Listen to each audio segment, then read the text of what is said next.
sort of have you give us your own version of a stress test, which means that once maybe later this evening or afternoon, see if you feel up to it, get out of bed, maybe go for a walk. I know this thing, you're hooked up to it, and you can take it with you. And then tomorrow morning we'll do the same thing. If you feel like the symptoms are brought on or come back as you're exerting yourself and walking, then we'll have to sort of reconsider doing something more invasive and going in there and seeing if there's anything we can open. The stress test suggests that there isn't. What has happened has happened.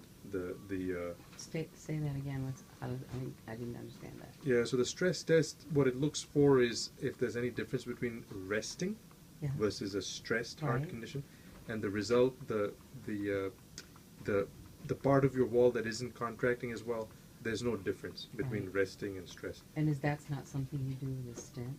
No, there's nothing to rescue left. In fact, the stent then makes things more risky. But only you will know best, because there's no point in going home and then, as you start going back to your normal life and walking around and things, you feel symptoms and then you come back in. So test it out for yourself. The good part is that the pumping efficiency of your heart hasn't diminished by a lot. So if normal is about 55%, yours has come down to about 45 to 50%, which is not a lot considering you just had a heart attack. Sometimes people go down as 20, 25%. So, but regardless of anything else, you will now forever, never be on good medications to protect the heart. What do you mean by that?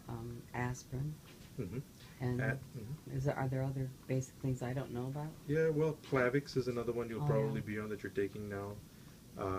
There'll be a strong cholesterol-lowering medication like Lipitor or Atorvastatin. Because I've been taking that. Yeah, it'll probably be the same then, or at a higher dose. You've been taking one? No, I take Lipitor, I believe. But is there a generic of that? I think it's a different name. It's the same thing. Right. Yeah.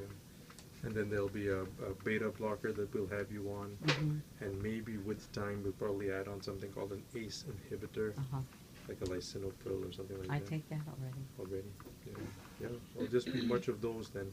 If anything, they'll up-titrate the dosages as you tolerate them.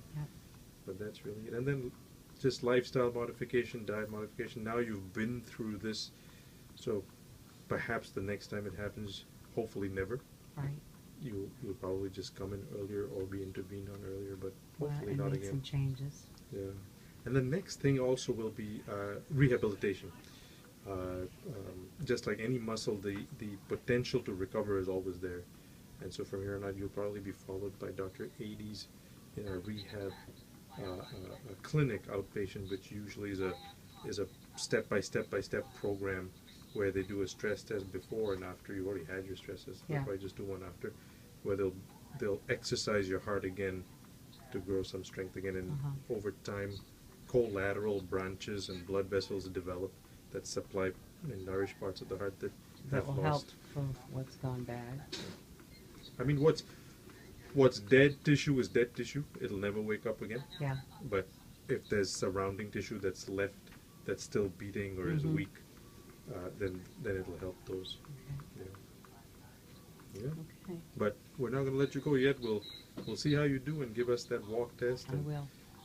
And see how you feel, and we'll go from there. Thank you. Yeah. Thank you. We'll be around all day, every day. Okay.